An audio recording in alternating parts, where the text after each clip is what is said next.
Muy buenas tardes, bienvenidos y bienvenidas a esta tercera sesión de nuestro curso Literatura Peruana escrita por mujeres correspondiente a este ciclo del mes de junio del año 2022. El día de hoy vamos a trabajar, a hablar, a discutir con todos los participantes de este curso de esta linda novela que es Moscow Strong, que es de Rosa Arciniega, una escritora peruana nuestra, que ahora les voy a comentar sobre ella. Vamos a leer este estudio maravilloso que ha hecho Inmaculada Lergo, una hispanista española que hace la edición crítica, que es la que yo tengo aquí, la edición de Espuela de Plata, que es una edición española, pero también hay una edición peruana que nuestra compañera Rosario Escafa nos va a mostrar. Ahí la está mostrando a la cámara, y ahora cuando le demos el uso del micrófono también vamos a hablar de su edición, porque quiero que todas ellas participen y comenten todos los aspectos de esta novela y de esta escritora a la que se le está dando un valor ahora después de tantos años, ¿no? Vamos a un poco a conocer quién es Rosa Arciniega, vamos a hablar un poco de esta novela, del estudio que hace Inmaculada Lergo, y luego tendremos nuestras impresiones personales, y me gustaría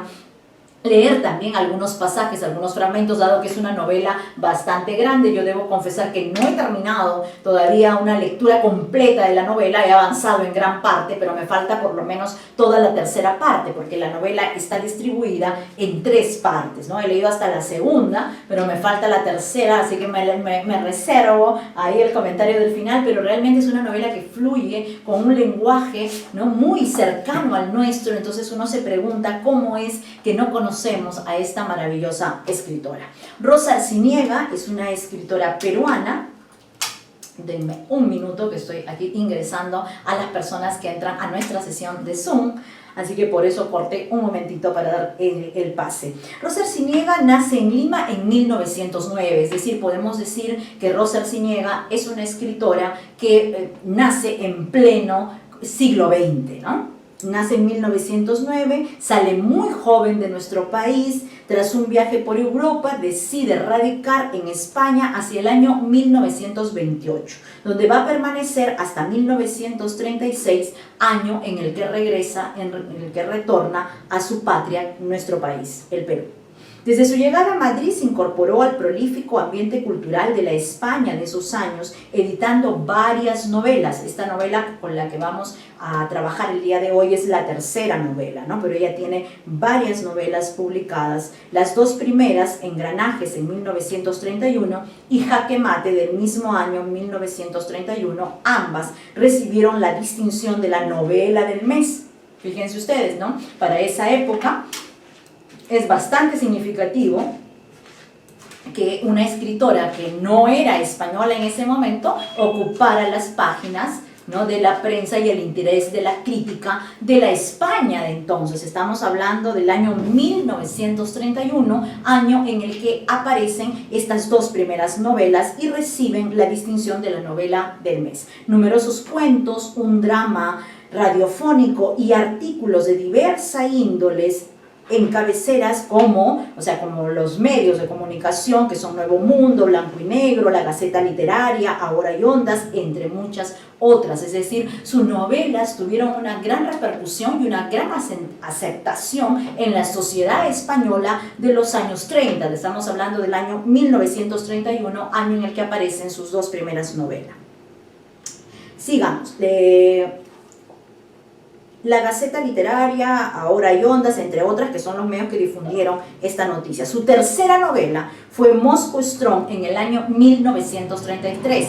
Fíjense ustedes la cantidad de años que han pasado desde 1933 hasta nuestro año 2022, año en el que estamos trabajando esta escritora, y que ya desde el 2019 y algunos años antes ha suscitado el interés de la crítica tanto peruana como internacional, como también la crítica española, y es por eso que este estudio lo hace la investigadora Inmaculada Lergo, profesora universitaria también.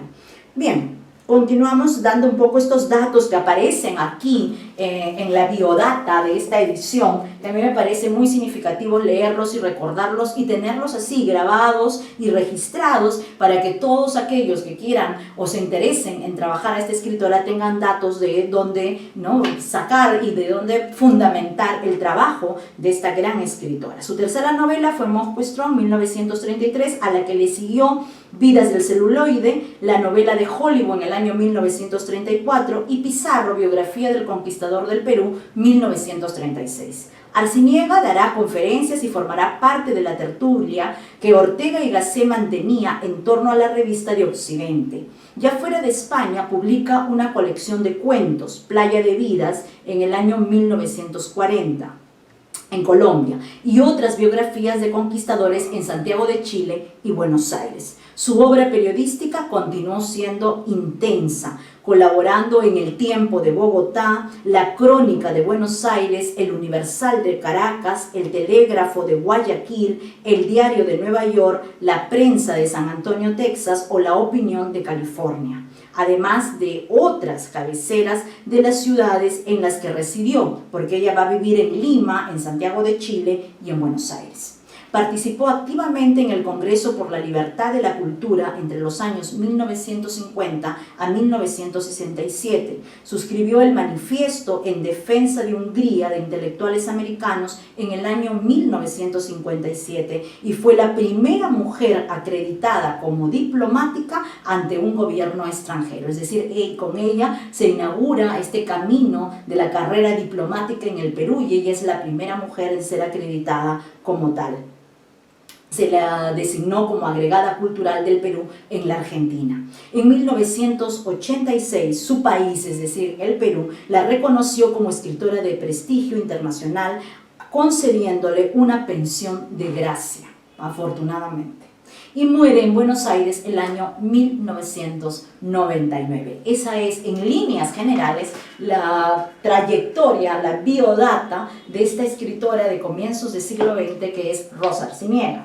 En esta edición que yo tengo, que es la edición de Espuela de Plata, edición española, aparece el estudio de Inmaculada Lergo, que es el mismo estudio que aparece en la edición peruana también, ¿no? Esta edición data del año 2019, se presentó aquí en Lima, y además Inmaculada Lergo tuvo a bien traer un lote de ejemplares que se vendieron en la librería Sur, lugar donde fue también la presentación de este libro el año 2019. De allí nace mi interés por esta escritora desde ese año en el que yo tampoco la conocía y que me parece que es un punto de quiebre, tanto la escritora que trabajamos este mes en narrativa como la Astenia Larriba de Llona, que la trabajamos el mes pasado, que son puntos de quiebre importantes en la historia de la literatura escrita por mujeres en el Perú, ¿no? Porque son dos escritoras que han de alguna manera trascendido a los 100 años, ¿no? A los años que han pasado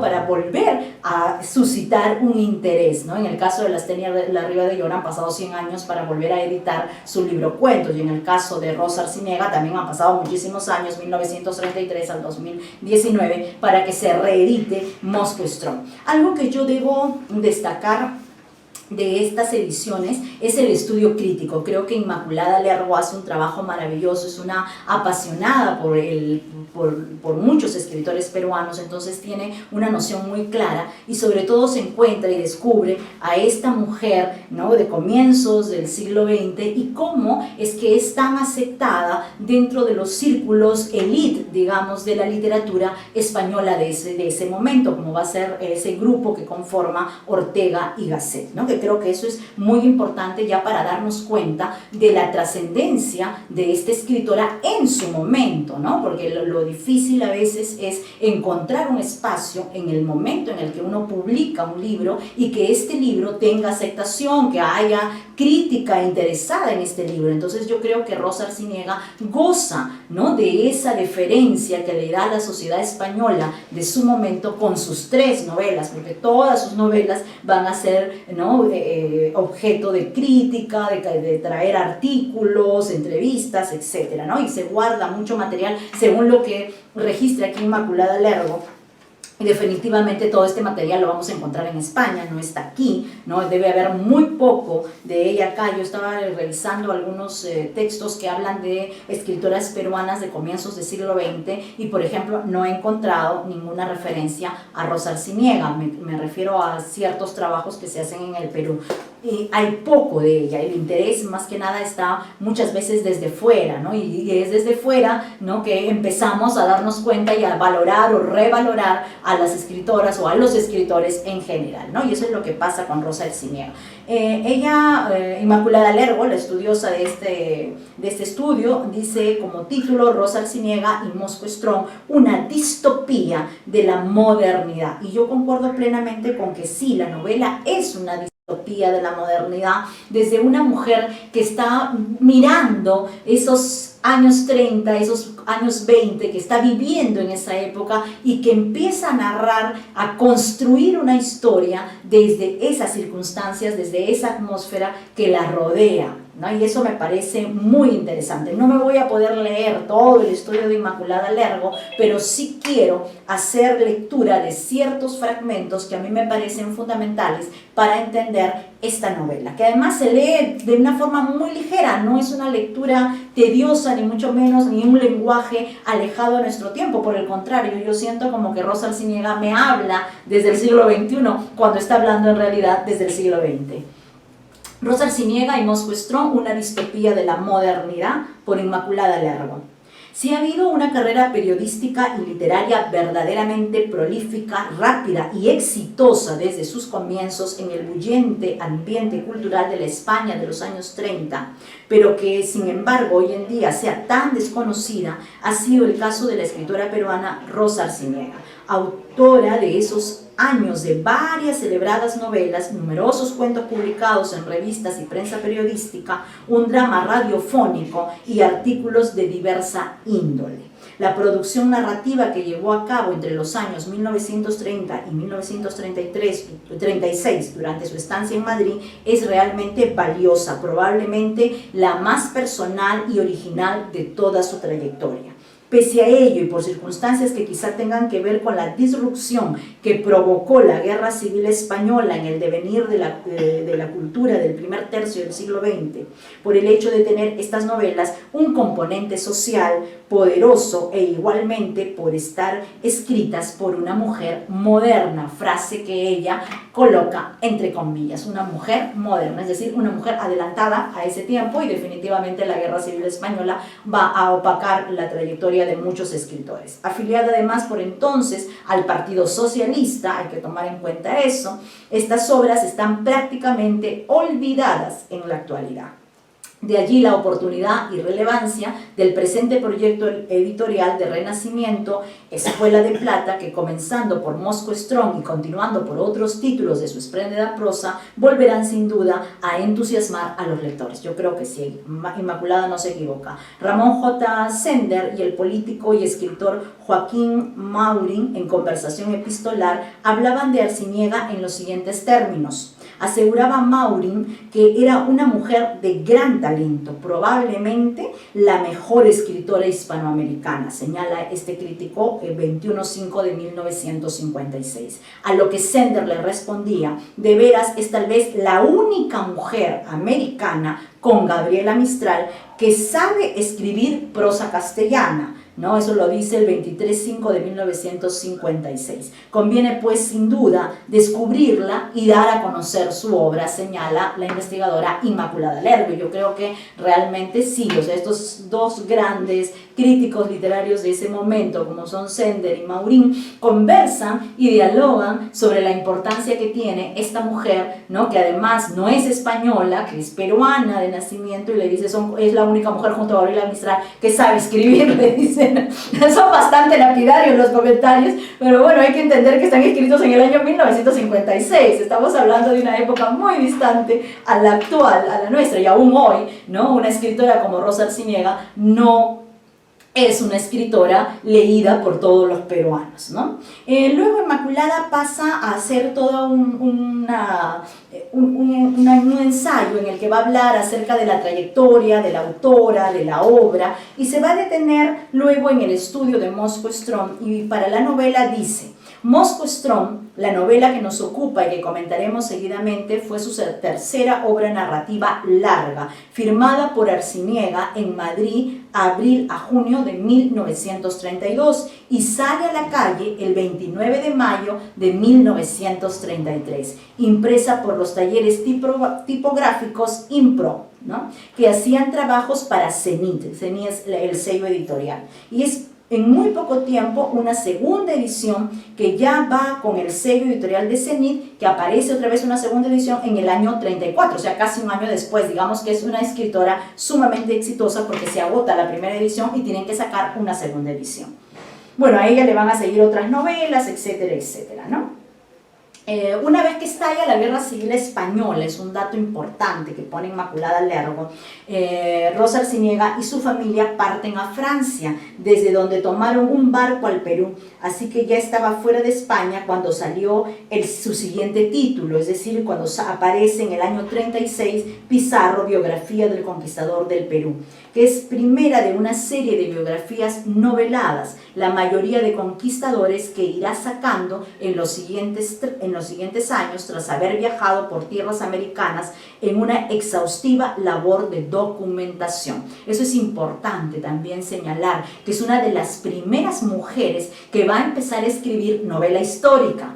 ¿Se dan cuenta? Género que hoy en día, por ejemplo, goza de mucho prestigio, ¿no? Tenemos un ejemplo con el escritor peruano que ahora es nuestro agregado cultural en la Embajada de España, que es el doctor Eduardo González Viaña, quien ha trabajado novelas históricas y que acaba de presentar con un éxito rotundo en Madrid, en esta última feria del libro, Cútimo y Garcilaso, que es la primera novela que se escribe sobre el Inca Garcilaso de la Vega. Entonces ya Rosa Arciniega tiene, ¿no?, ese primer antecedente de ser una de las primeras mujeres con las que se inicia la historia de la mujer en la diplomacia peruana, de ser acreditada como tal, y también de ser una de las pioneras en escribir novela histórica. Ojalá y podamos en algún momento acceder a estos textos que de verdad a mí me han despertado un gran interés, porque me encantaría tener toda la obra de ella.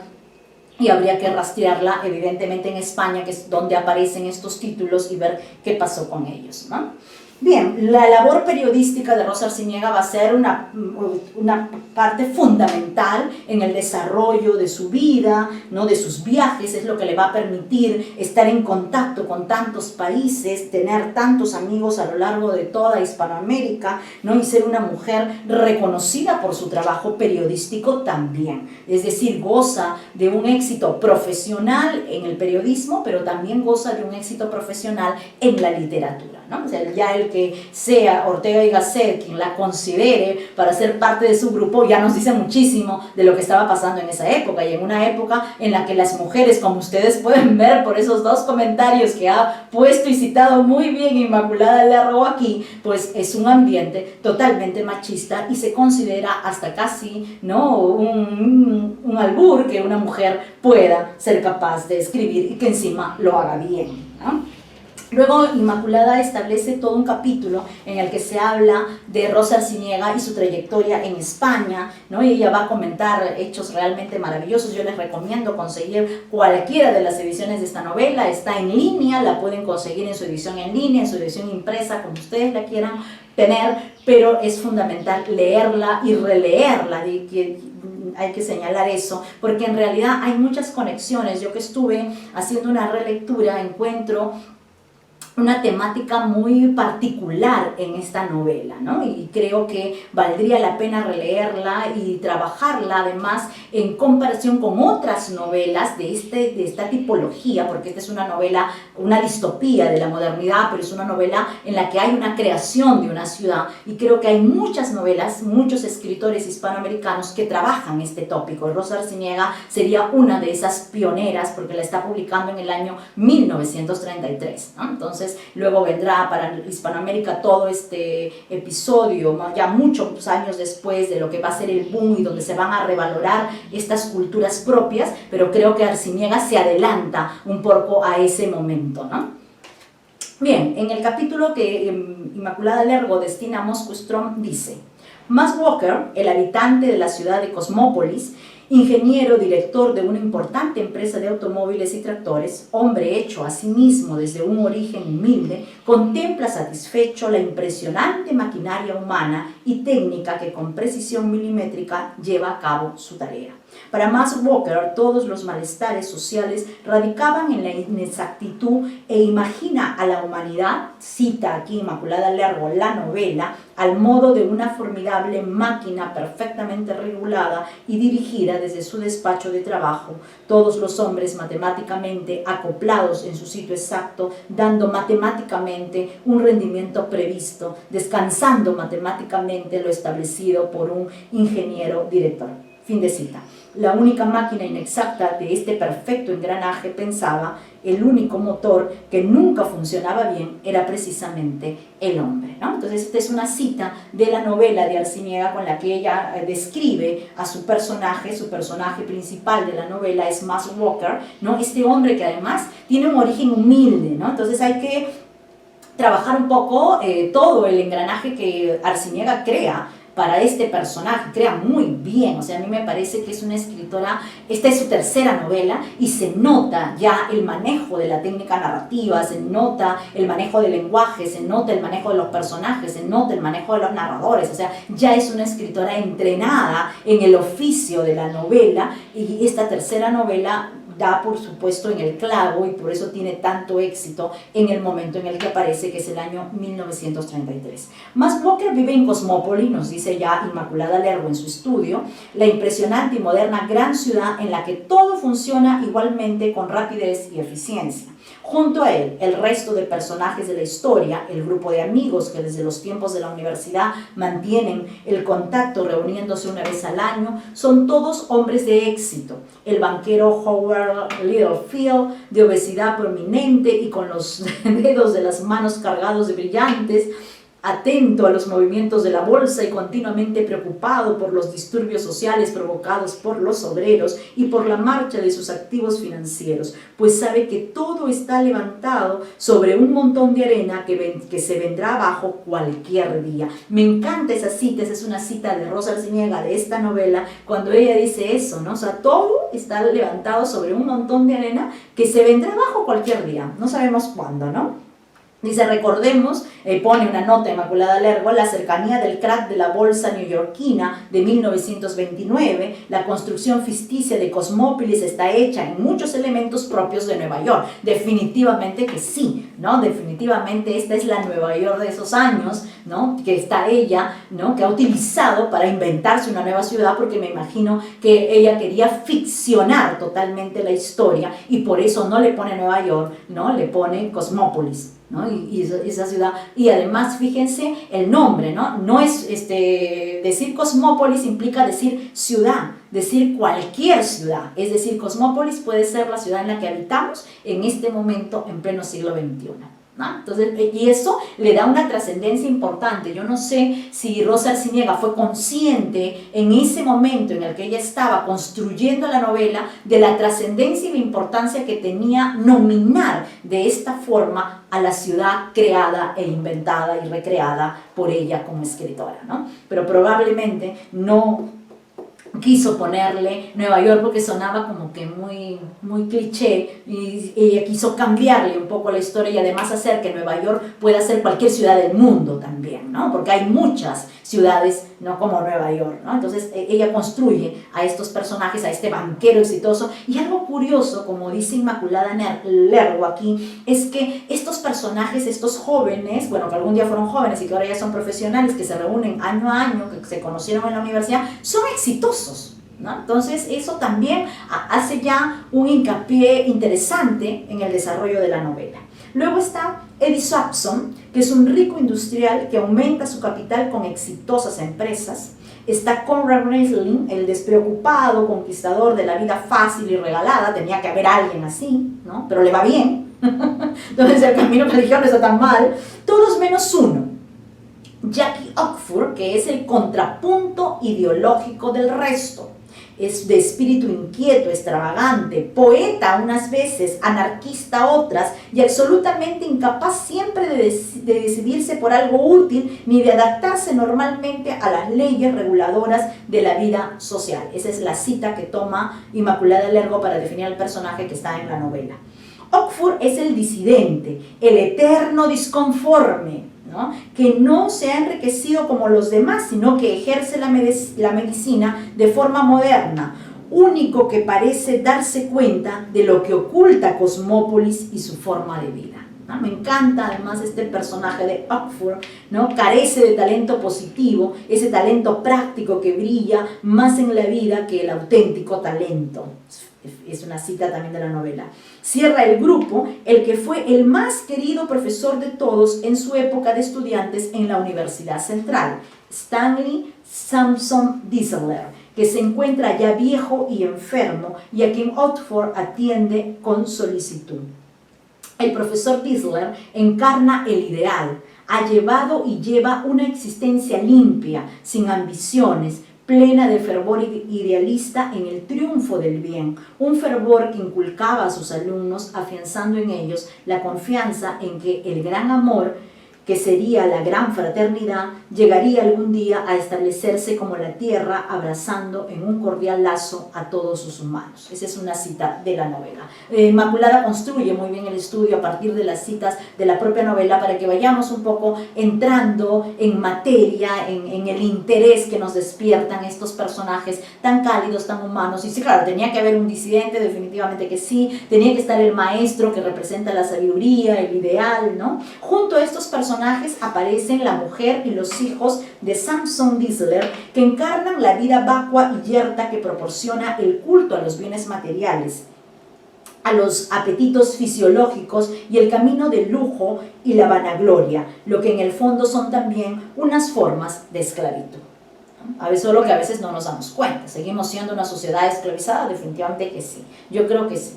La esposa de Max Walker, Isabel, es una mujer de clase alta que vive sin más ocupaciones que las sociales, pero a quien le asalta continuamente una especie de fastidio íntimo, unas nostalgias y melancolías cada día más acentuadas e incomprensibles, que no son sino un gran vacío dentro de sí misma, el mismo vacío que caracteriza a su época. Su matrimonio se construyó en la base al amor y a la sinceridad, pero las formas de vida que lleva no ayudan a mantenerla.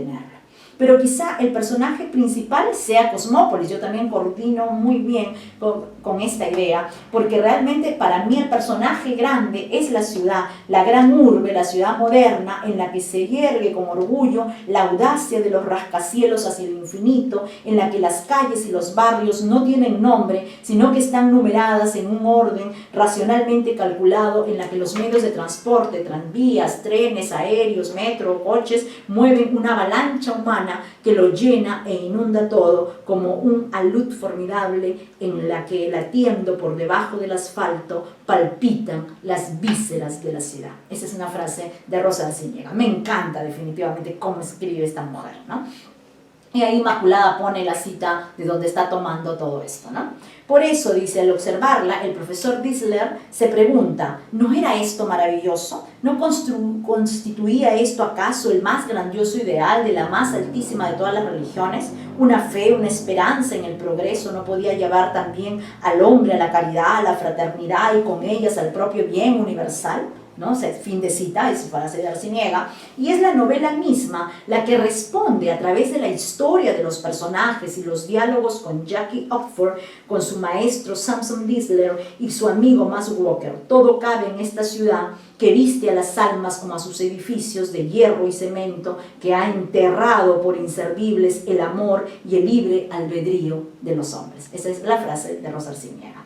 Es lo que ve en los demás, en sus antiguos colegas, poseedores de todo lo que materialmente pudieran necesitar o desear, pero ciegos a las bellezas del mundo, de la vida, anestesiados por verdaderos sentimientos, ¿no? Por los verdaderos sentimientos y por el torbellino de la ciudad. La ciudad pareciera comerse a estos personajes, ¿no? La ciudad para mí, al igual que Inmaculada Lergo, es el gran personaje de la novela, ¿no? Todos aparecen ansiosos de una cosa, tiempo, tiempo, el tiempo cuya velocidad asfixia, cuya falta angustia y al que se da culto como a un verdadero Dios, ¿no? El tiempo, cita acá Arciniega, era medido, sopesado allí como el polvillo de oro, como las limaduras de un diamante por un joyero judío. En la fábrica todo está regulado por él, los cronómetros, ¿no? Los supervisores, todo lo ajusta milimétricamente para que el tiempo se cumpla con esa precisión absoluta que nos da el tiempo, ¿no? Yo hoy, por ejemplo, me decía, pero no puede ser, ya van a ser las 5 de la tarde y yo todavía no estoy lista, ¿no? Y es que el tiempo solo sabe hacer eso, solo sabe pasar, ¿no? Y dice Inmaculada Lergo, y ese mismo esquema fabril es el impuesto también en la ciudad, es decir, Rosa Arciniega lo que está trabajando es un paralelo, lo que pasa en la fábrica es la réplica de lo que pasa en la ciudad, de lo que pasa en la sociedad, ¿no? Igual que lo hace el fenómeno que da lugar al título de la novela, ¿no? El Maelstrom o Moskva-Ström, que se produce en el archipiélago de la provincia de Noruega, de Nordland, ¿no? Un embudo colosal en perenne hervor, en un vórtice furioso y aspirante a donde iban a parar con increíble violencia peces, maderos, barcos, hombres, todo cuanto se ponía al alcance de su cima succionante, ¿no? Un hecho que el pueblo ha convertido en leyenda. Para Max Walker, al principio de la novela, ese ritmo y precisión conseguido por el progreso técnico era motivo de orgullo y le producía satisfacción al conocer que si se extendía a toda la sociedad sería parte fundamental de los logros a los que podía llegar la humanidad. Pero conforme la novela va avanzando, también este personaje va avanzando, ¿no? Moskva-Ström es, por lo tanto, dice Inmaculada Lergo, una gran distopía de la forma de vida a la que conduce la civilización moderna, dominada por los beneficios que los adelantos técnicos y las comunicaciones han creado en las grandes ciudades. Cosmópolis es, en este caso, la ciudad utópica, moderna, trepidante, rápida y ordenada, el remedio antitético de todas aquellas que desde la República de Platón y pasando por la ciudad de Dios de San Agustín, la isla Utopía de Tomás Moro, la ciudad del sol de Campanella, la nueva Atlántida de Francis Bacon y hasta los proyectos del socialismo utópico que llevaron incluso a la práctica de Charles Fourier, Saint-Simon o Robert Owen, el hombre ha soñado siempre buscando la felicidad a través de una sociedad perfecta que no existe, ¿no? En una ciudad perfecta en la que no existiría ni la injusticia ni la esclavitud, pero eso en la vida real sabemos que no existe. Por eso es la utopía, ¿no? Esta gran utopía de querer que el mundo sea un espacio mejor, que como bien señala Inmaculada Lergo, no es la primera vez que se trabaja ese tópico, sino que venimos desde Platón trabajando, ¿no? La construcción de las ciudades ideales que a los seres humanos nos gustaría habitar, definitivamente que sí. ¿A quién no le gustaría habitar una ciudad en la que todo sea perfecto, en la que tengamos justicia, en la que tengamos paz, en la que todos tengamos alimentos para comer, en la que todos seamos iguales, ¿no? Pero esa es la gran utopía. Las realidades nos han demostrado totalmente lo contrario, y por eso es que la literatura, como elemento humano que es, se nutre de estas realidades y construye estos mundos creados para nuestro deleite. Más adelante Inmaculada Lergo dice: la lectura de ciertas partes de Moskva-Ström nos recuerda la gran distopía de Aldous Huxley cuando escribe Un Mundo Feliz, que es una novela también coincidente prácticamente en el tiempo, pues esta novela se publica en el año 32, entonces hay que tener ahí en cuenta eso, ¿no? O sea, es como que hay una tendencia, como que hay una moda de escribir este tipo de novelas en esos años 30, ¿no? Teniendo en cuenta que la primera edición en castellano es del 35, ¿no? En Barcelona, por Centauro Ediciones, y sin la seguridad de que Arciniega hubiera podido leer esa novela, Moskva-Ström cobra aún más valor y es desde luego un relato de su tiempo. Yo concuerdo plenamente con Inmaculada Lergo, porque sí, hay ondas, hay tendencias, hay modas que se siguen en la literatura, ¿no? Y que muchas pueden ser acertadas, otras no, pero hay modas que de alguna manera permiten seguir este lineamiento, y sí, pues, ¿no? Hay muchos escritores que van a tomar como tópicos la construcción de las ciudades ideales, ¿no? o la crítica a las ciudades en las que vivimos también, ¿no? Moskva-Ström, así como sus dos novelas anteriores, son novelas de tesis, ¿no? Ella señala que es esta novela, una novela de tesis. ¿Por qué lo señala así? Ella lo sustenta al estilo de grandes narradores, pensadores como Azorín, Unamuno, Baroja o Miró. En la narrativa de Arciniega, la acción se modula en torno al planteamiento de una idea que se expone de diversas maneras y repetidamente a través de diálogos e introspecciones de los personajes o las reflexiones del narrador. Totalmente cierto, cuando hablamos de este tipo de novela de tesis es porque nace del tratamiento de una idea, ¿no? Y la idea aquí es la construcción de esta ciudad, ¿no? Que es Cosmópolis. De ahí que el discurso interior de los personajes tenga una fuerza y un paso considerable en los relatos, no pudiéndose desvincular de la acción. No hay que olvidar la poderosa corriente que en esos años encauzaba la literatura y el arte hacia su instrumentalización, que la utilizaba en pro de unos ideales considerados superiores a la literatura y el arte mismo. Rosa Arciniega no desdeña el compromiso ni evade su posicionamiento ideológico fundamentalmente social y humano. Eso es muy interesante, ¿no? O sea, Rosa Arciniega se mantiene muy fiel a sus ideales y construye esta novela bajo ese sentido también, ¿no? Dice, sin embargo, aunque bajo estas premisas la peculiaridad y la tremenda fuerza del estilo narrativo de Rosa Arciniega, su calidad literaria se impone con un verbo rápido de impulso vanguardista que arrastra y fluye como un verdadero Moscow Strong, ¿no? Un maelstrom que encamina sus aguas en una espiral concéntrica hacia la idea central. Ese ya es el estudio de Inmaculada Lergo que señala esto, y yo creo que sí es como un torbellino, ¿no? Que definitivamente sí nos deja como lectores con esa sensación, ¿no? De que estamos ante ese Moscow Strong, ¿no? Que ojalá haga el cambio y genere ese cambio, ¿no? Dice, la fuerza de sus imágenes y sus metáforas, porque es una prosa muy hermosa, construida realmente, ¿no? Es lo más llamativo de su prosa y quizá el sello más personal de la autora, plenamente de acuerdo, junto a la utilización reiterada de elementos repetitivos que utiliza magistralmente, como se verá en esta novela, así como en sus mejores cuentos. Asimismo, las descripciones en las que suele detener se abren a elementos vanguardistas y novedosos. Obras controvertidas, imperfectas al margen del canon, dice María Ángeles Pérez López, que pese a ser minoritarias, retratan una época por su valor paradigmático. Definitivamente que sí.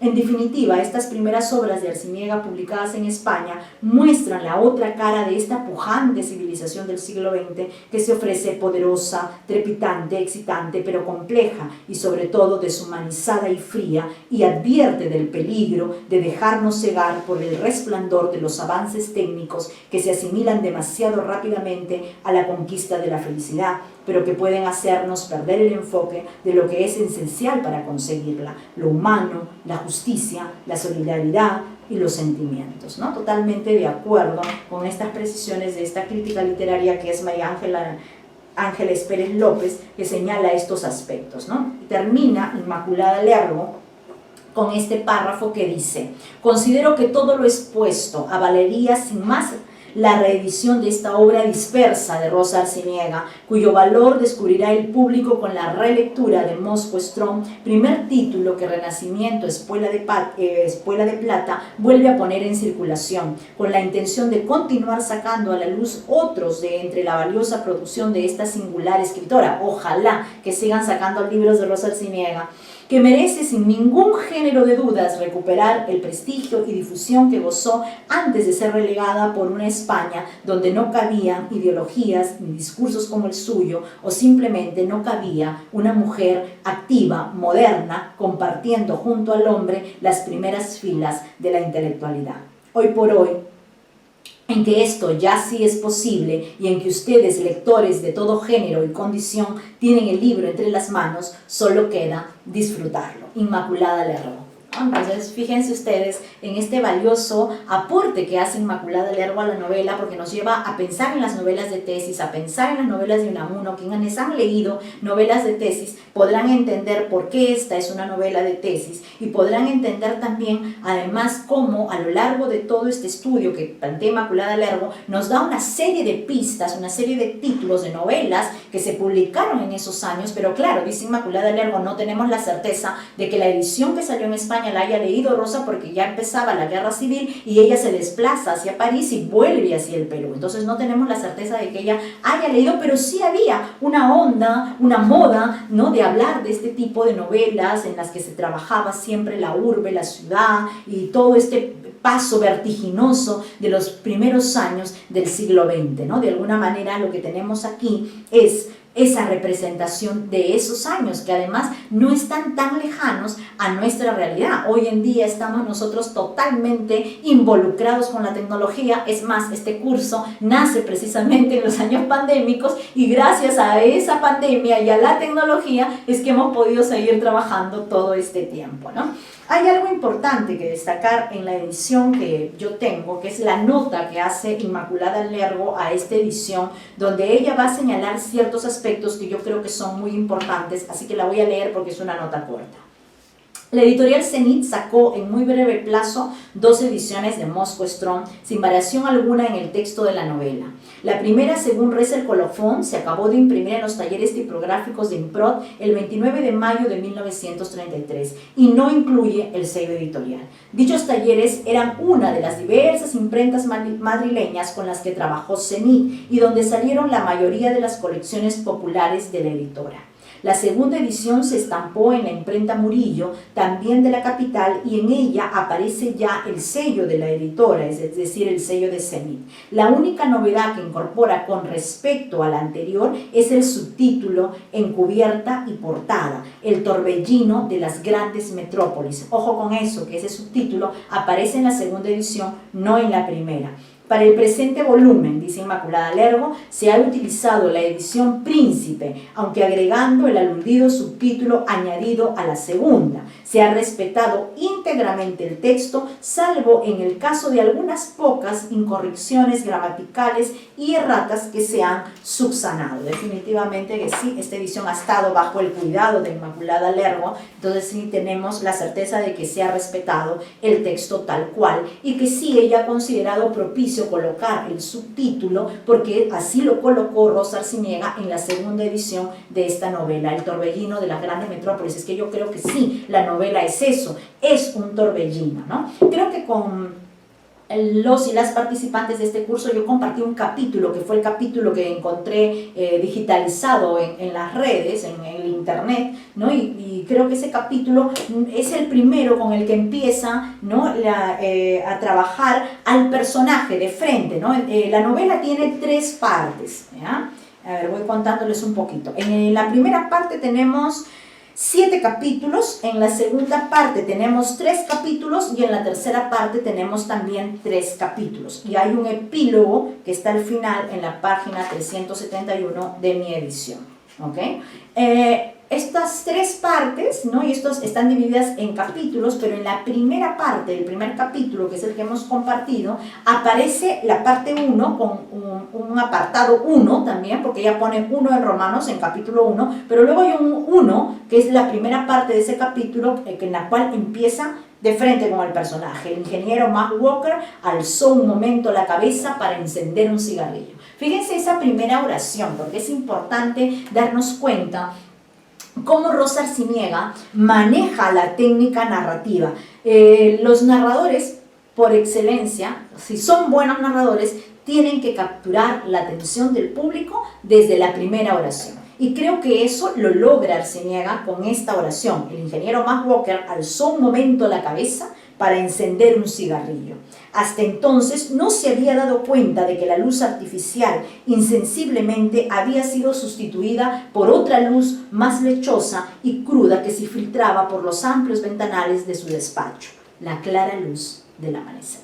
Esa es digamos, el párrafo con el que Rosa Arciniega capta la atención de sus lectores y entonces ya queremos saber por qué este hombre alzó un momento la cabeza para encender un cigarrillo, ¿no es cierto? Ya captó la atención de los lectores y eso es lo que se tiene que hacer en narrativa cuando se escribe una novela, un cuento, sea corto, sea una novela, hay que captar la atención del lector porque si no perdemos esa atención y ya no la vamos a volver a capturar, ¿no? En narrativa es muy importante cómo se inicia una novela, cómo se inicia un cuento, y creo que dada la destreza que ya tiene a estas alturas, en el año 1932, que es el año en el que Rosa Arciniega está escribiendo esta novela, ya ella sabe por dónde llevar a sus lectores, ¿no? Y empieza entonces a contarnos de este personaje que es Max Walker, ¿no?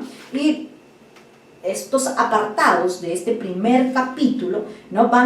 Me gusta esa capacidad que tiene Arciniega de ser aristotélica en el sentido de la historia, ¿no? Ella va contando algo que, por ejemplo, ahora no se le da tanto valor, es el tener un discurso, una estructura aristotélica dentro de la novela. Hemos como que pasado a la modernidad y queremos siempre tener flashbacks, siempre tener racondo y hacer una mezcla, ¿no? Y yo creo que los maestros clásicos que enseñan bajo este esquema aristotélico de inicio, nudo, desenlace, que es lo que tiene que pasar en toda historia, están muy acertados, ¿no? Porque yo estuve reflexionando hace poco con el maestro Alonso Alegría, ¿no? De por qué las obras teatrales o las películas que vemos hoy en día ya no tienen esa estructura aristotélica. Hoy como que se cuenta una historia, pero se cuenta una historia fragmentada en varias partes y al final tienes un todo, pero no un todo organizado, ¿no? Y yo sí comparto la idea del maestro Alegría y de otros maestros y críticos que señalan que, claro, es que en la novela es muy fácil perderse, ¿no? O sea, si no tenemos un lector muy atento, vamos a perderlo. Rosa Arciniega trabaja muy bien los apartados, o sea, divide apartados, es decir, como que va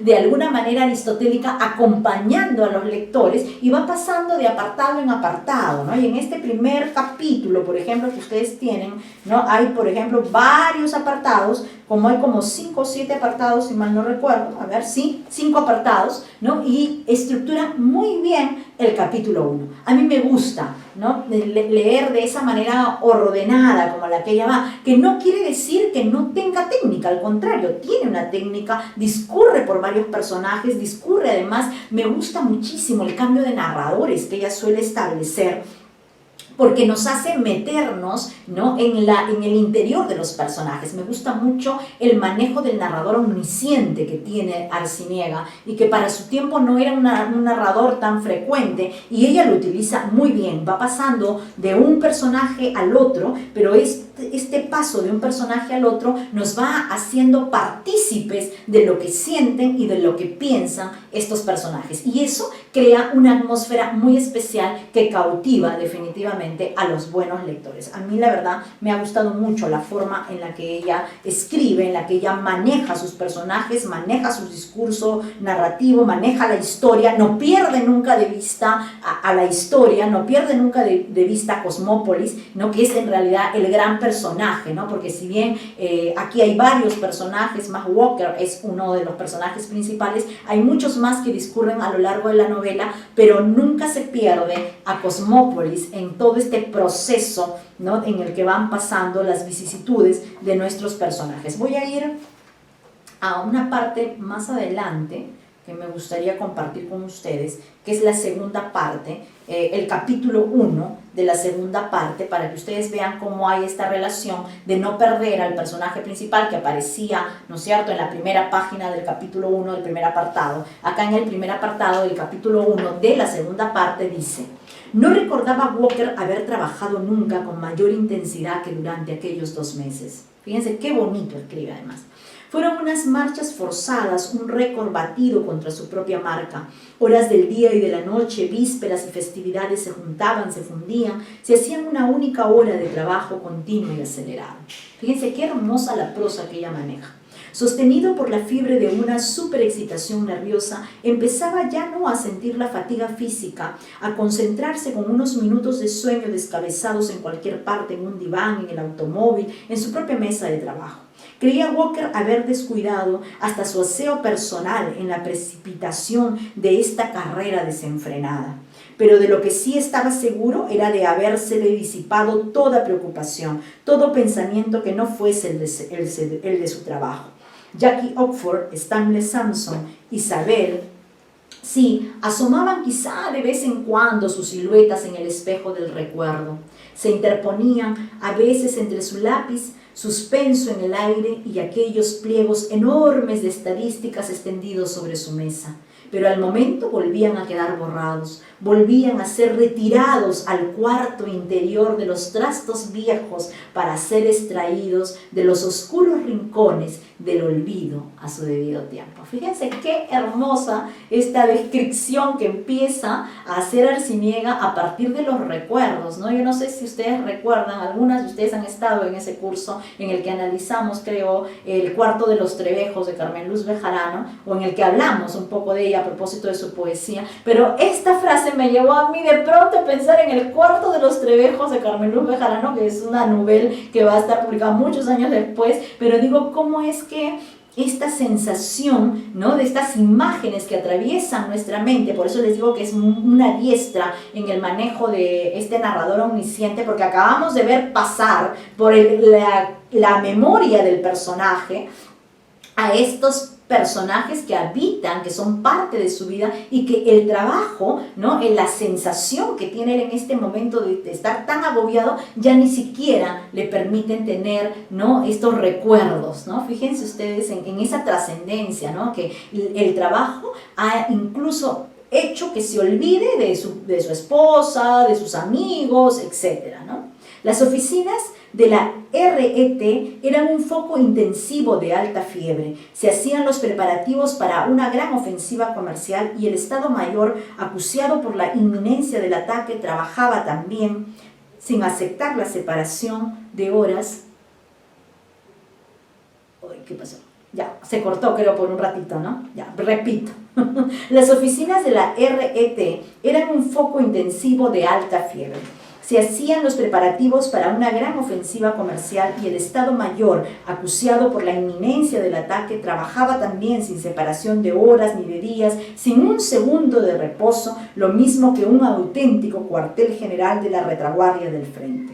Abajo, en la gran explanada, en naves y talleres, todo continuaba igual, pero en la misma quietud del ambiente empezaban a notarse ya los síntomas de esta calma agorrera que predece siempre a las grandes ofensivas guerreras. Los militares de soldados de uniforme azul conocían ya la noticia y de un momento a otro aguardaban la lectura de la orden del día para lanzarse a cumplirla enteramente, ¿no? Fíjense además el manejo de los paralelismos que está estableciendo Arciniega con sus personajes, ¿no? Está hablando de la guerra y obviamente se está refiriendo a esta guerra civil española que a ella le va a tocar vivir muy de cerca, ¿no? Y definitivamente a todas, ¿no?, las guerras que han habido hasta ese momento, ¿no? La Primera Guerra Mundial, definitivamente que sí, está haciendo un paralelismo. ¿Por qué? Porque está diciendo, miren, ¿no?, estábamos ahora disfrutando de la gran ciudad, de los rascacielos, y no nos habíamos dado cuenta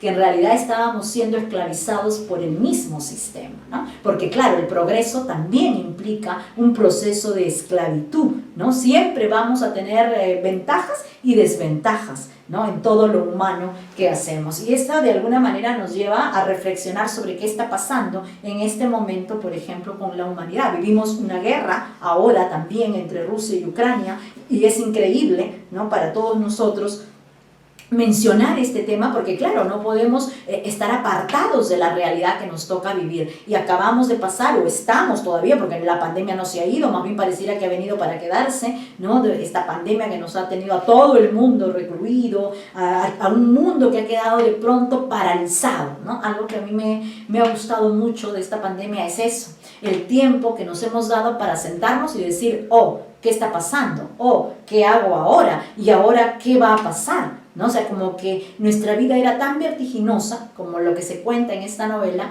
que no nos habíamos sentado a reflexionar de qué era lo que nosotros realmente queríamos, qué era lo que realmente tenía un valor, una trascendencia para nosotros como seres humanos, ¿no? O sea, más allá del género, más allá de los oficios que desempeñemos, ¿no? Está eso, lo humano. ¿Cuánto de humanidad queda todavía en la humanidad? ¿O cuánto de humanidad ya no hay en la humanidad? Es un poco la reflexión que lleva, ¿no?, esta novela de Rosa Arciniega. ¿Qué hora es? ¡Wow! ¡Qué horror! Casi he hablado una hora. Muy bien, entonces quiero ahora invitar a mis participantes del curso para que ellas también den sus apreciaciones de lo que hayan podido leer. Como yo ya he confesado al inicio de esta sesión, yo no he terminado de leerla, me he quedado en la segunda parte, me falta toda la tercera parte, ¿no? Pero me encanta la forma en la que está narrada, en la que está contada, el lenguaje, las metáforas, lo poético, las comparaciones que tiene. Es una riqueza impresionante que nos ofrece esta novela de Rosa Arciniegas, y que estoy segura que desde donde está ahora debe estar muy feliz de que esta tarde estemos hablando de esta novela, porque seguramente, al igual como gozó en su momento del prestigio y del reconocimiento público, debe también ser muy grato gozar de ese reconocimiento póstumamente, y de que muchas generaciones nuevas puedan acceder a una novela como esta, que es una novela de tesis y que creo que nos enseña que además hay una escritora nuestra que fue una precursora en este género, ¿no? Y en muchos otros aspectos de la vida, como la vida diplomática de las mujeres, como las novelas históricas. Entonces creo que Rosa Arciniega marca un hito importante en la historia de la literatura peruana escrita por mujeres. Muy bien, vamos a ver quién desea activar su micrófono para que puedan participar. Veo a Luisa, María del Rosario tiene la edición peruana. Creo que voy a empezar con María del Rosario para que ella muestre la edición que se ha hecho acá en el Perú. ¿Podrías mostrarnos, María del Rosario, tu libro y activar tu micrófono para conversar un poco de tu edición? Ahí está. Hola, bueno, buenas tardes. He seguido lo que vos has ido leyendo de la edición que tenés vos, y si bien hay algunos comentarios, algunos cambios que se han hecho en esta edición, que fue en el año 20, en lo sustancial está, ¿no? Ella lo que hace acá, Inmaculada, es hablar también de cómo era cuando ella estaba en España, digamos, todos los escritores y poetas también latinoamericanos y peruanos, habla un poquito también de eso, ¿no?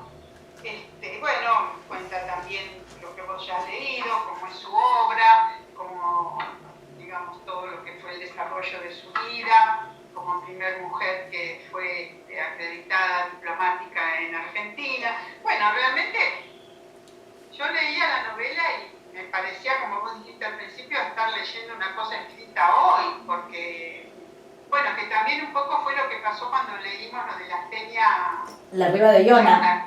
Así es. Su léxico era muy moderno, digamos, no sé si moderno sería la palabra, muy contemporáneo. Muy contemporáneo, sí, yo creo que ese es el término. Ese es el término. Y bueno, lo mismo pasa realmente con esta mujer, y te digo que es una novela que yo me la leí porque realmente me atrapó, ¿no? Me atrapó la forma como está escrita, digamos, no llega a cansarte en el sentido, porque Max Walker es el ingeniero director de una gran fábrica de automóviles. Bueno, cuenta un principio cómo él ha llegado. Él no es, digamos, lo que se muestra. Cuando él empieza, el primer capítulo que empiezan a contar su historia, él era de una familia muy pobre, inmigrante. Así es. ¿No? Que venían de Europa y que fueron a Estados Unidos, como tantos que fueron a Estados Unidos. Entonces hay una persona que lo apadrina, que es el que lo manda a la universidad, digamos. Ve que es un muchacho, un chico joven, muy inteligente y con muchas ganas de estudiar, entonces, bueno, lo manda a la universidad, ¿no? Y él, bueno, lo primero que dice en este primer capítulo es que él, al contrario de esos amigos que vos has mencionado ahora, que hacen un pequeño grupo que se llama Los Íntimos, él sí o sí tenía que sacar las mejores notas, tenía que, digamos, no podía desfallecer en su estudio, porque de eso dependía que el benefactor, su padrino, le siguiera pagando. Claro. Entonces, bueno, él se recibe y cuando empieza la novela, él está en esto que vos decís, en su despacho, y bueno, él adoraba el progreso, adoraba la exactitud, adoraba esta cosa de que, como dice acá, el único que cometía errores era el hombre, como que la máquina no iba nunca a cometer errores, ¿no? Entonces él era un adorador de esta religión, del progreso y de la exactitud. Y hay una parte que también lo dice Rosa Arciniega, no es que ella dijera que no, que el hombre no debía progresar, ¿no? O que se quedara inmóvil. Sí, el hombre debía progresar, pero no debía dejar que ese progreso lo consumiera, ¿no? Exacto. Lo pusiera como primer, digamos, como esa religión, ¿no? Esa religión del progreso, de la exactitud y demás. Y hay una parte que a mí me gustó mucho cuando él, bueno, los capítulos venideros que habla de todo lo que él hacía, de que debe presentarse ante la Junta de Accionistas, que él tiene un nuevo carburador que va a presentar y hace sus revisiones, que es muy importante todo eso porque después cuando va llegando al final, digamos, todas esas revisiones que él hacía una vez al día o una vez por semana a los distintos partes de la planta que hacía los autos, todo debía estar perfecto, todo debía estar sincronizado, ¿no? Y luego, al final de la novela, bueno, cuando él se da cuenta, realmente cuando él siente este Molskostrom, de esta cosa que, digamos, que ha tragado, que nos ha tragado y les ha hecho perder realmente su verdadero yo, ¿no? Un poco eso es lo que la novela quiere mostrar. El progreso está muy bien, la técnica está muy bien, pero no dejemos de ser humanos, no dejemos, digamos, ser tragados por todo esto, ¿no? Entonces, cuando él hace una revisión, y puedo leer esta cosita. Sí, por favor, adelante, lee todo lo que quieras. Es una linda novela, además. Me encanta que les haya gustado.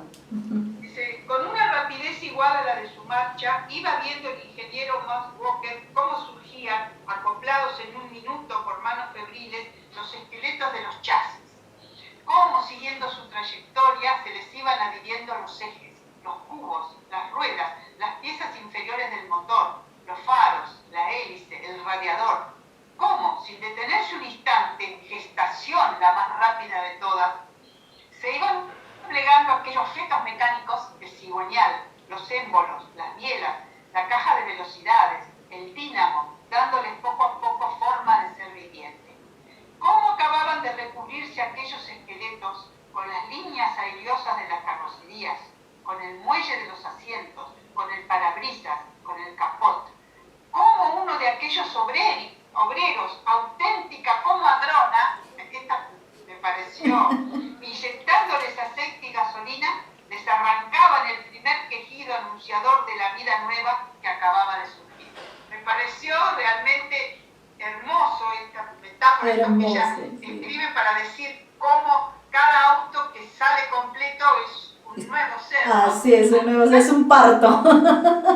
Digamos, hasta tal punto era el endiosamiento que este ingeniero en jefe tenía de esta técnica y de la exactitud, que todos los obreros, cada uno, ese pequeño gran ejército de formas azules, porque creo que tenían un mameluco azul, como todos iban perfectos y nadie podía salirse de ese ritmo. De su lugar, ¿no? Entonces me pareció realmente...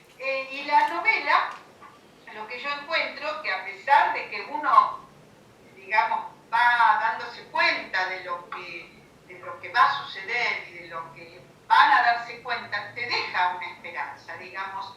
No es sí, no es una novela derrotista, no es derrotista, no. Porque los personajes, o el personaje principal, que es Max Walker, puede salir de todo eso, puede darse cuenta de eso, ¿no?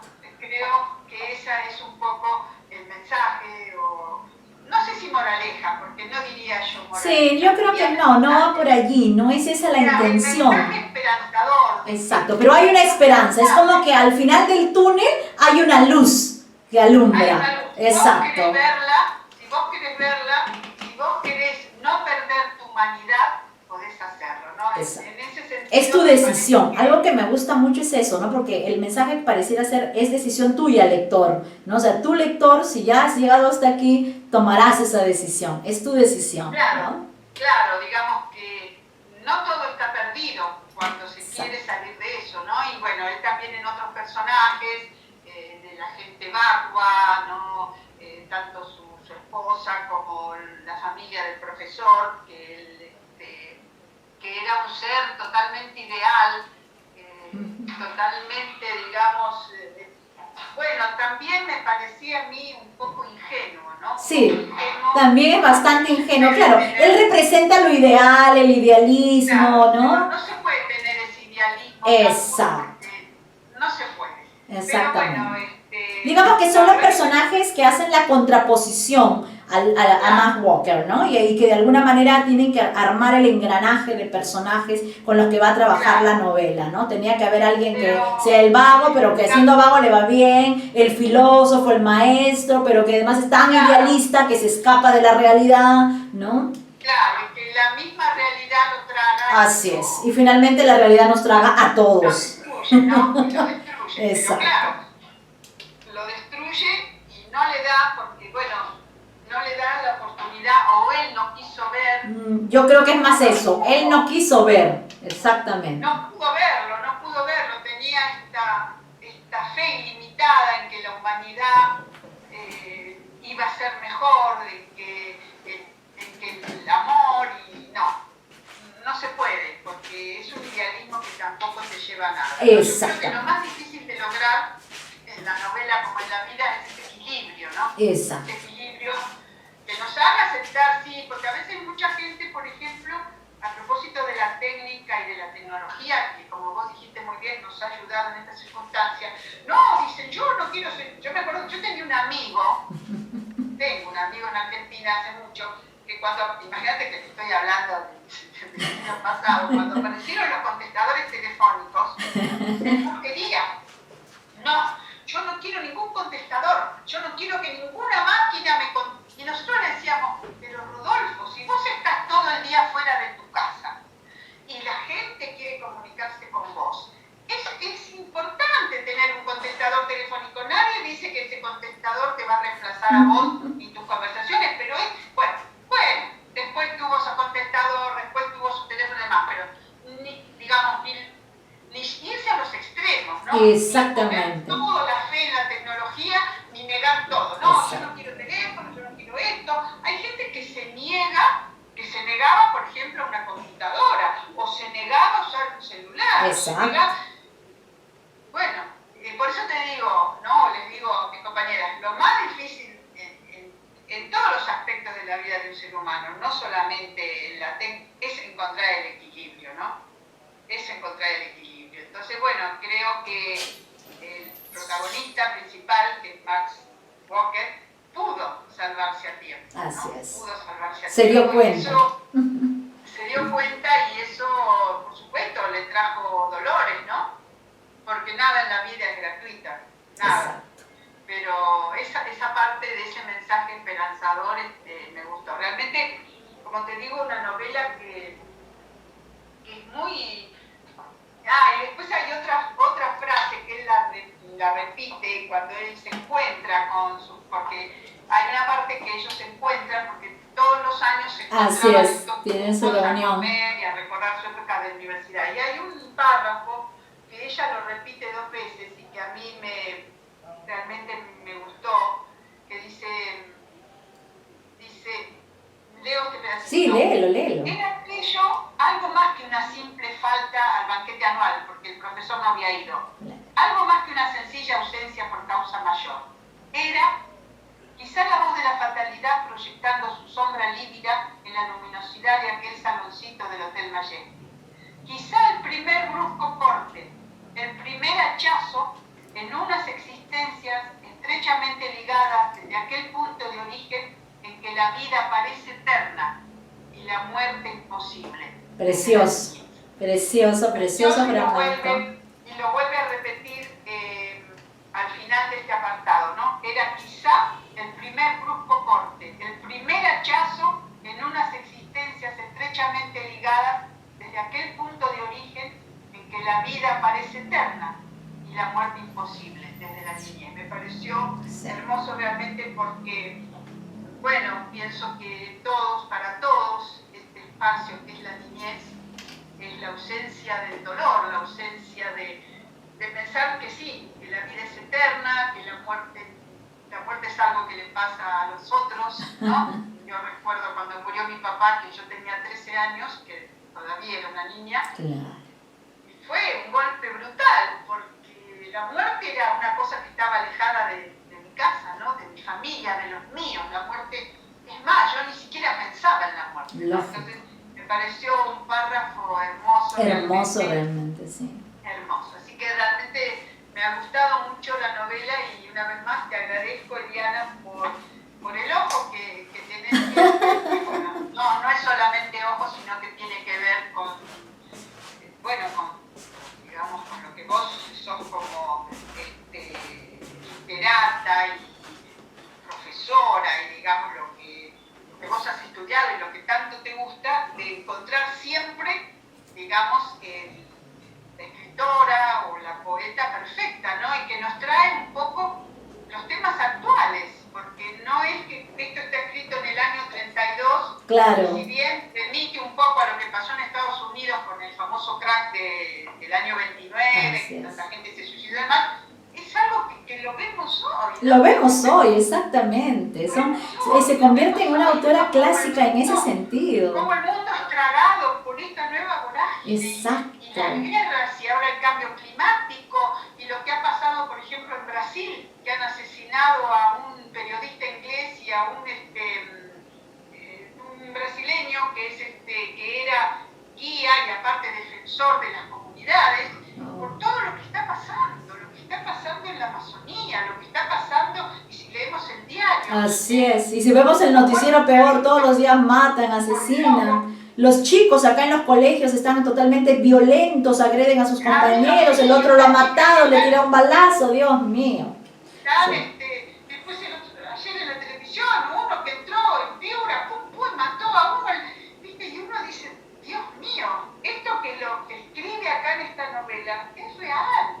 Es esa vorágine, es esa cosa tremenda que nos devora. Exacto, la realidad nos devora. Lamentablemente nos está tragando. Así que, bueno, si bien fue escrito en el año 33, es de una actualidad increíble. Así que, bueno, eso nomás. Muchas gracias. Gracias a ti, María del Rosario, porque siempre me encanta que te haya gustado la novela, que yo haya acertado con trabajar esta escritora que la verdad tenía muchas ganas de trabajarla hace tiempo, desde el 19, y yo el año 2019 recién descubro a Rosa Arciniega gracias a esa presentación que hizo en Lima, Inmaculada Lergo, y me interesó el tema, me interesó la novela, y ahora que he tenido la oportunidad de releerla, ¿no? y de ver estos aspectos, digo, claro, precisamente concuerdo plenamente contigo, todo esto sigue pasando y de repente nuestra realidad de ahora está más exacerbada que esta realidad que nos narra desde los años 20, desde los años 30, ¿no? Pero el lenguaje es un lenguaje tan práctico, es un lenguaje tan sencillo que se convierte en una autora clásica porque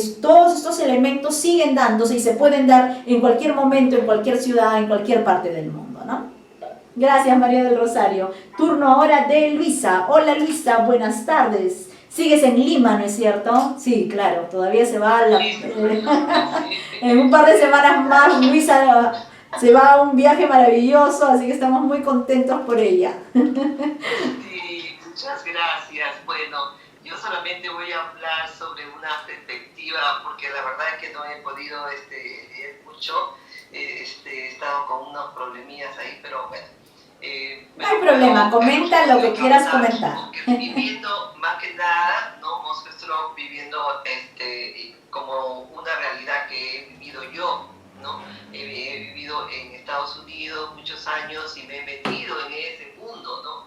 En ese mundo de que solamente uno va como inmigrante a luchar, a trabajar, a meterse en cualquier tipo de ¿cómo se llama?, de programa o de instrucción, en mi caso, como profesora, directora, ¿no? Y te metes en eso y solamente tienes que ver el trabajo, y quieres que todo sea sistematizado, organizado, y así al minuto y al segundo, ¿no? Y que todo trabaje. Entonces yo me he identificado con este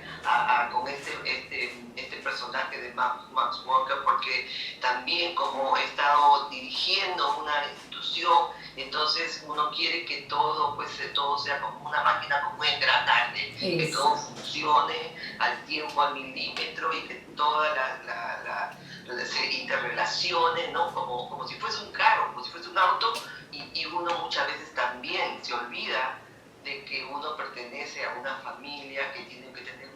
pero uno se mete y quiere sobresalir, quiere estar adelante, quiere luchar para sobrevivir, y entonces se automatiza.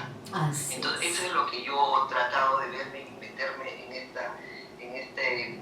en Moscow Strong, que además viniendo también de un país que son urbes grandes, ¿no? Yo vivo en California, en Los Ángeles, una urbe donde hay, pues, como dice, metro, que hay todo, las avenidas, las calles, los freeways y los trenes y todo, entonces todo marcha así, rápido, entonces como que he entrado en esa vorágine. En esa vorágine, ¿no? Lo he vivido, lo he palpado, ¿no? Me he ido a la Gran Manzana, por ejemplo, y también he ido a New York, y todas esas ciudades grandes, entonces he estado, como decir, me he entrado En ese torbellino. en ese torbellino de esas grandes urbes, porque es la realidad de que he vivido, y veo que pues no es, y muchas veces uno se olvida de una parte, como dice, que se olvidaba de la contemplación, ¿no? Se olvidaba de ver cómo es el mundo, ¿no? La parte humana, de lo que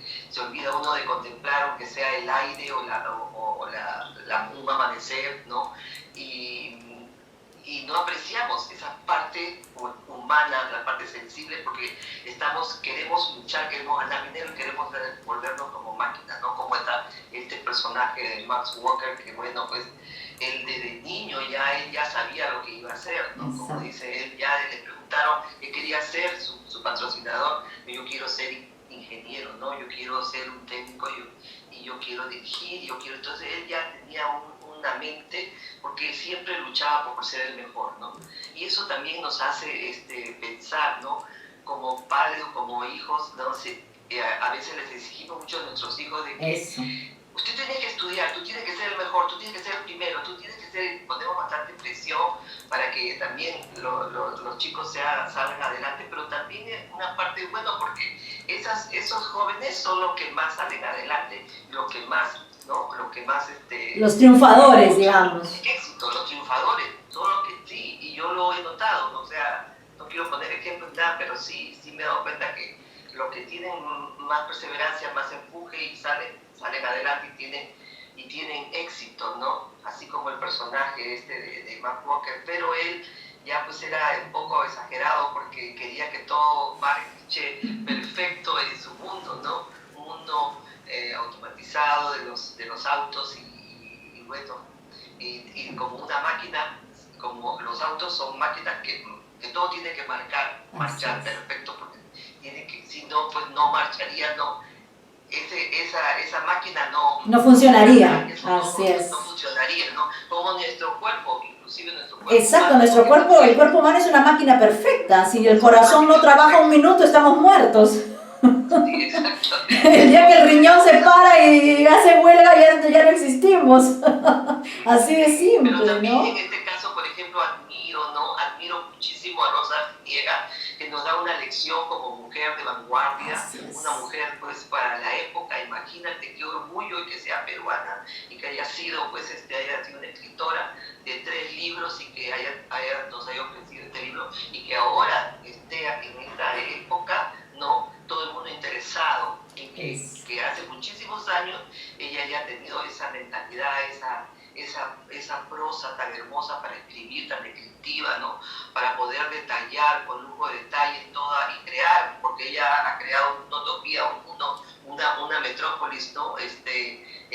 Perfecta, ¿no? Lo que ella ha creado en esa época. Entonces es un orgullo para nosotros como peruana, que ella haya sido, y también la primera.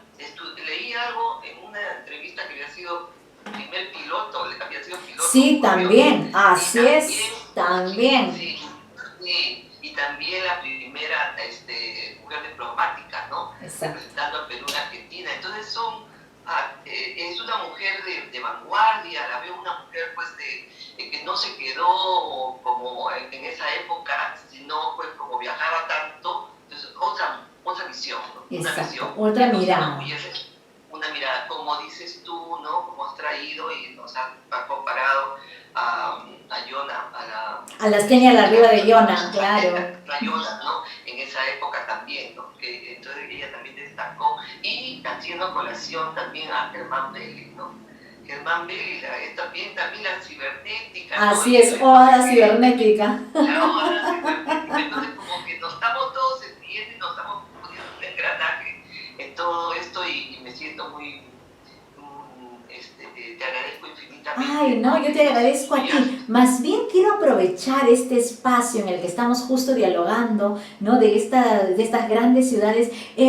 A mí me gustaría que un poco contaras tu experiencia. ¿En qué año partes tú a Estados Unidos y cómo ves tú ese proceso de cambio para ti de la ciudad de Lima a la ciudad de Los Ángeles, a California? ¿Cómo fue esa experiencia en tu trabajo, en el lograr conseguir un trabajo? Tú te dedicas a educación inicial. Me gustaría un poco que nos hablaras un poco de eso, porque creo que es interesante, a propósito de esta novela, ver también ese tema educativo, cómo es que formamos a nuestros hijos, a nuestros niños en general en las sociedades, a esa competitividad que le exigimos a todo profesional, ¿no? Porque no puede ser, o sea, a todos los niños les exigimos que sean los mejores alumnos, que sean sumamente competitivos, etcétera, ¿no?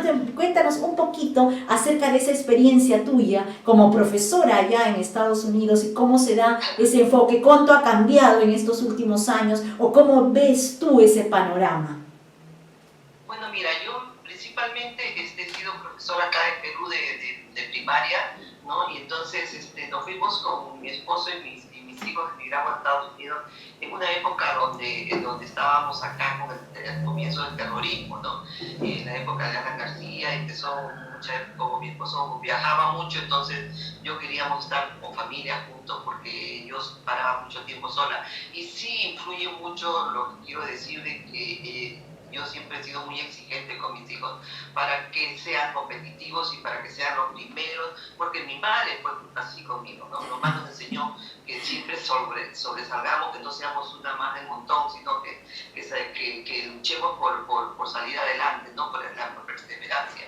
Y yo le transmití eso a mis hijos. Entonces, cuando nosotros emigramos a Estados Unidos, pues empezamos como todo, ¿no? O sea, con un mundo nuevo, ¿no? Un país diferente, porque totalmente diferente para mí, para mi esposo no, porque él siempre ha sido y es un hombre de mundo, ¿no? Porque es marino y para él no fue tan chocante, pero sí fue para mí y para mis hijos, porque nosotros sí veníamos nada más que de conocer el Perú y de ahí inmersarnos en una metrópoli, por decirte, ¿no?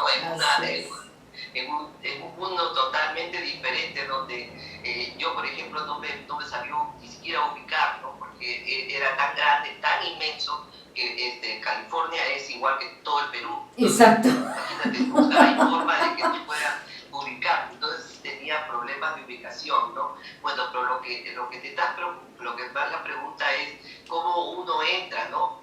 Tuvimos que como de empezar como todo el mundo, de abajo. De cero. Trabajar desde abajo. Claro. O sea, yo no podría llegar a decir voy a ser profesora o directora de frente, no. Yo empecé a trabajar en escuela, por eso sí yo dije, yo voy a trabajar en escuela. Claro, en lo que habías estudiado, en lo que habías trabajado acá. Crecí, mi madre tuvo su escuela en Perú particular, entonces yo he crecido entre pizarrones de escuela, entonces yo dije, yo voy a trabajar, y empecé trabajando por primera vez en una escuela, pero como ayudante de maestra. Claro. Ayudante de maestra. Entonces, como todavía no dominaba el idioma, entonces dije, mejor me cambio de maestra en primaria, me voy a cambiar a educación inicial, que es los niñitos más chiquitos. Más pequeños.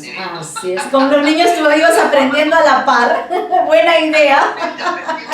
Bueno, uno se vuelve creativa. Claro, uno tiene que ver la manera de sobrevivir, no queda de otra. De sobrevivir, entonces te vuelve creativa. Entonces yo dije, aquí me ubico bien y así, bueno. Claro. Pero yo decía, yo no me voy a quedar solamente de maestra de educación, de ayudante maestra.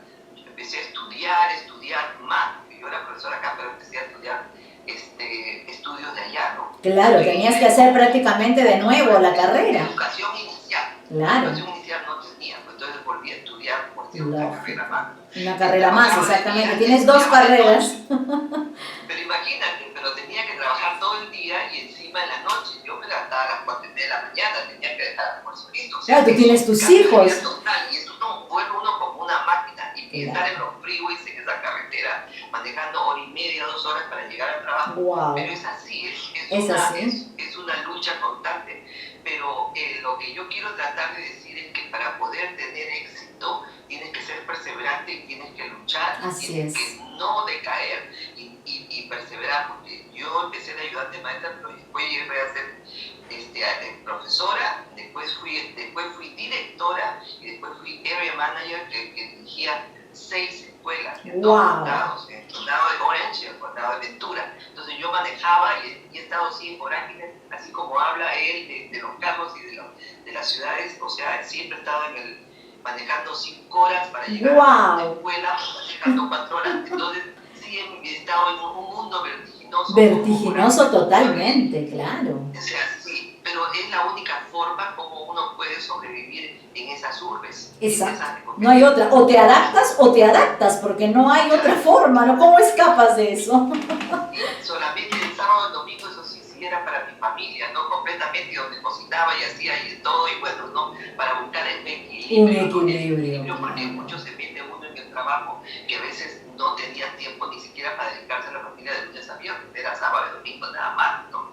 Porque al menos en mi caso era porque yo viajaba mucho, entonces estaba fuera muchas horas del día, ¿no? Entonces ese ha sido mi mundo, pero lo logré de acuerdo como te digo, a la perseverancia, al estudio, ¿no? Y también a la competitividad que uno tiene, porque siempre he tenido esa competitividad, pero también les enseñé eso a mis hijos, y mis hijos también, gracias a Dios, han sido muy exitosos y muy en sus áreas, estudiando y trabajando, y tienen, bueno, son exitosos, y ellos sí dominaron mucho más rápido porque ellos fueron mucho más fuertes. Claro, fueron pequeños. No, yo sí tuve un poco más de ventaja porque fui ya de 30 y tantos, 36, casi 40 años, entonces ya no me fue muy fácil, ¿no?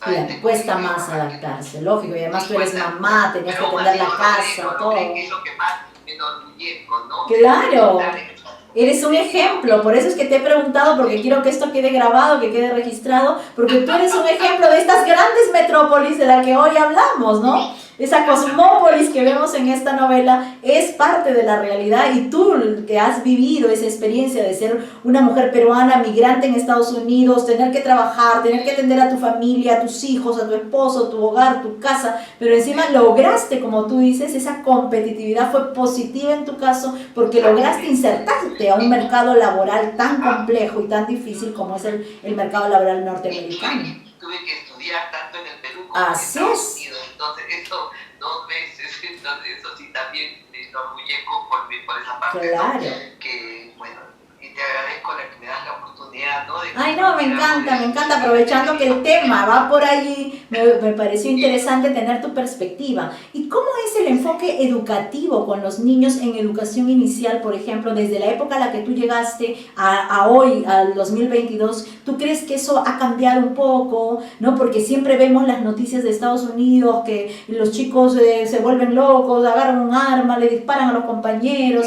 y como que vemos que hay como un caos, pero yo no logro todavía entender si realmente es así o es parcial, porque acá también todos los días, si prendemos un noticiero, todos los días se mata a alguien, todos los días se asesina a alguien, es decir, estamos con todas las sociedades, creo en general, viviendo esta crisis, ¿no? Existencial de todo. Sí, tienes toda la razón. Yo pienso que todo radica porque es que uno entra en el área laboral, tiene que trabajar ambos padres.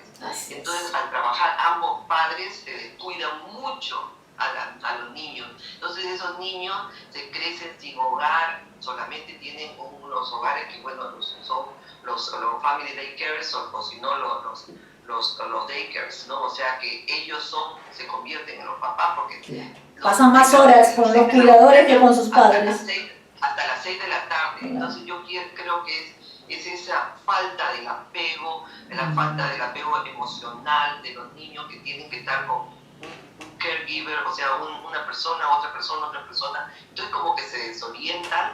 Eso yo veo esa la parte emocional debe estar muy afectada. Emocional del niño, ¿no? Claro, las escuelas son muy buenas, todo lo que tú quieras, se le cubre todas las áreas de desarrollo del niño, el área cognitivo, ¿no? el área emocional, el área social, todo lo que tú quieras, nosotros le damos lo mejor, ¿no? El área física y intelectual y todo lo demás, creativo, todo. todas esas áreas le cubrimos a los niños, pero No es suficiente, claro. A sus padres. Así Entonces, es. el problema que yo veo que se radica es que se les dedica mucho, no tienen mucho tiempo los padres para sus hijos.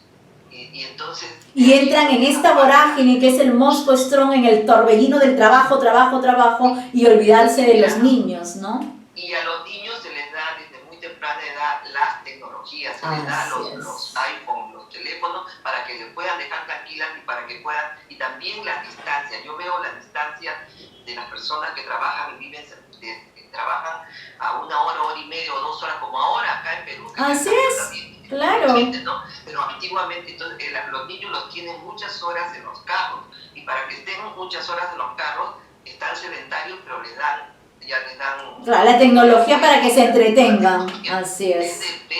Desde bebés. Entonces esos niños se crían prácticamente con esas imágenes.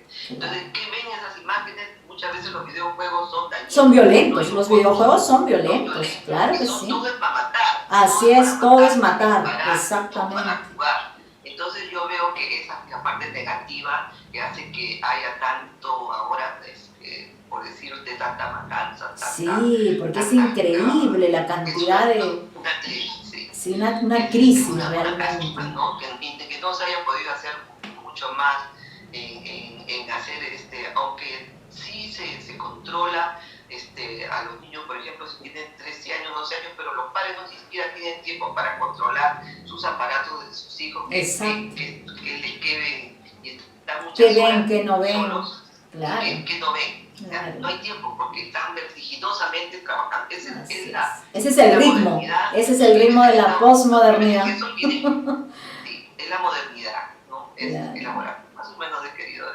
Ay, qué bueno, Luisa, muchas gracias por aclararnos esos puntos y este panorama, porque vienen a propósito de este tema que está trabajando Rosa Arciniega, ¿no? De esta esclavitud en la que pareciera ser que estamos inmersos siempre, ¿no? Porque al ser esclavos del trabajo estamos también olvidándonos de otros aspectos, ¿no? Y creo que todas las sociedades, y lo estamos viendo ahora con la sociedad norteamericana, que está sufriendo esta crisis y que tenemos todas estas noticias tan negativas, pero vemos que también son producto de ello, ¿no? De que estas grandes naciones, estos grandes países lo que han hecho es de alguna manera hacer pensar a los ciudadanos en el trabajo y en la competitividad, ¿no? Y olvidarnos un poco de lo humano y de lo realmente valioso e importante, ¿no? Muchas gracias. Por eso es muy importante, disculpa. Sí, no, sigue. Por ejemplo, que hice yo cuando yo llegué a Estados Unidos, les dije a mis hijos, a mi familia, nosotros estamos viviendo en esta casa que vivimos es el Perú.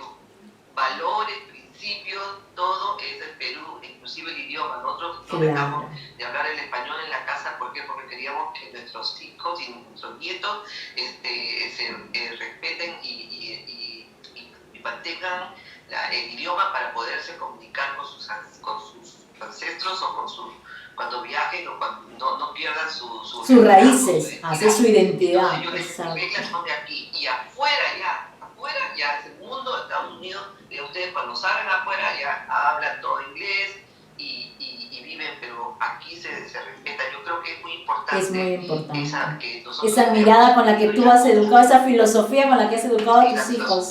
Claro. Sí, que se respeten los valores y los principios, ¿no? Porque si no también de repente no hubiera tenido pues ese hogar y esos hijos, y por decirte, no, porque no puedo decir que somos perfectos, porque todos... No, lógico, no hay ningún ser humano perfecto. Tenemos defectos y todo, pero he tratado en todos los medios, ¿no? de que los valores siempre te prevalezcan, ¿no? Así es. Y que se respete ¿cómo se llama? ¿Sabes qué es lo que nos gusta? El campo, la música. Entonces eso es bonito, ¿no? Y siempre salíamos era al campo. Porque no solo y la unión familiar, la comida, ¿no? Estar siempre pegado con la comida hace que... La comida une a la gente, definitivamente. Y sin embargo, ahora pues no, a las mujeres muchas veces no quieren cocinar. Claro. No se cocina. Bueno, están tan cansadas con el ritmo de trabajo que tienen que tampoco pueden hacer más, ¿no? Sí, entonces esas son las diferencias, ¿no? Así es. Ya. Gracias. Gracias a ti, Luisa, por este testimonio tan valioso que nos remite también a esta novela, que es el torbellino de las grandes metrópolis, que definitivamente ese torbellino es ahora un torbellino más grande, ¿no? Si lo vemos en nuestras realidades, y cómo este libro de alguna manera nos permite también traer, ¿no? Estos testimonios, así es, y esta manera en la que hemos vivido y en la que seguimos viviendo, ¿no? En muchas circunstancias. Quiero ver si Ana Lucía, ¿estás por ahí, por favor? Hola, Ana Lucía, saludos hasta Quito, Ecuador. Debes estar también con frío, igual que nosotros acá en Lima. Hola, Ana Lucía, a ver si me escucha, Ana Lucía. Aló. Hola, ¿cómo estás? Buenas tardes, Ana Lucía, ¿cómo estás? ¿Cómo está Quito? Sí, aquí estamos en paro, en levantamientos, en Sí, cierto, qué terrible. Quería decir de esta obra de la obra Moscow Strong, que el ingeniero Max Wolfer tiene, al último del capítulo que nos dice la vida normal, casado, sin ambiciones, casi feliz, o sea, es una vida rutinaria. Pero también, así es. el ingeniero de Max, o sea, es como critica al capitalismo. En este tiempo sería el neoliberalismo. Al neoliberalismo, así es. Hay una ironía continua en esta... Totalmente, sí, totalmente de acuerdo. Es una ironía, definitivamente. Eso quería decirles, y que ojalá sigamos con la vida menos dura. Ay, sí, ojalá, porque la verdad es que todos nuestros pueblos en todo el mundo estamos afectados siempre por algunas circunstancias. Ahora estos problemas y conflictos sociales que están pasando en el Ecuador, que realmente son terribles. Bueno, acá tampoco el panorama no es muy positivo, pero bueno, ahí vamos, luchando los seres humanos en contra de este torbellino que son las grandes metrópolis, las grandes urbes, las grandes ciudades, y que definitivamente este mundo postmoderno no está muy lejano a los años 30, a los años 20 que recrea aquí Rosa Arciniega. Creo que ha sido enriquecedor leer esta novela, ver a esta pionera, ¿no? A esta mujer que ocupa un espacio importante, que es la primera diplomática, la primera mujer piloto, la primera mujer que va a imponer ciertos cánones en la literatura nuestra, y creo que deberíamos releerla más, leerla más, difundirla más. Creo que ya con ustedes pueden difundir todos los materiales que tenemos del curso para que así más personas conozcan a esta escritora y revaloremos la importancia que tiene en nuestra literatura. La verdad es que ha sido para mí un placer. Ana Lucía. Sí, y también una mujer feminista. Totalmente. Y ya nos dio la pauta para luchar. Exactamente, y para seguir en esa lucha que todavía no acaba, ¿no? Porque mira que estamos en el año 2022 y todavía seguimos luchando y seguiremos luchando seguramente muchos años más por ocupar el lugar que nos merecemos, ¿no? Sin importar nuestro género o nuestra tendencia social, política, etcétera, ¿no? Esperemos que en algún momento las mujeres podamos disfrutar de esa equidad que tanto anhelamos y por la que tanto han trabajado nuestras madres, nuestras abuelas, nuestras bisabuelas, ¿no? Todas las mujeres que nos han antecedido a estos años, ¿no? Realmente, ojalá que sí. Y los invito a leer, a comprar un ejemplar, ya sea virtual o físico, de Moscow Strong, y a descubrir o redescubrir a esta interesante escritora nuestra como es Rosa Arciniega. Aquí me quedo por hoy. Muchas gracias a las participantes del curso. Gracias Ana Lucía, gracias Rosario, gracias Luisa, porque de verdad sin ustedes no sería posible hacer este curso, ni dialogar, ni tener esta linda experiencia que hemos tenido, por ejemplo, ahora con el testimonio de nuestra compañera Luisa, que está muy acorde además con la novela que acabamos de leer, y seguramente así descubriremos que todas tenemos seguramente algo de Moscow Strong en nuestras historias, en nuestras propias vidas, en nuestras propias biografías. Así que ha sido un placer tenerlas esta tarde. Nos vemos el próximo viernes para nuestra última sesión, en la que hablaremos de nuestra obra de teatro, que espero la lean porque sí está completa en el Drive, así que léanla, tienen una semana para leer, y el próximo próximo viernes aquí la comentaremos, la obra de Vanessa Vizcarra. Cuídense muchísimo y hasta el próximo viernes. Muchas gracias. Buenas tardes. Bueno, buenas noches ya. Cuídense.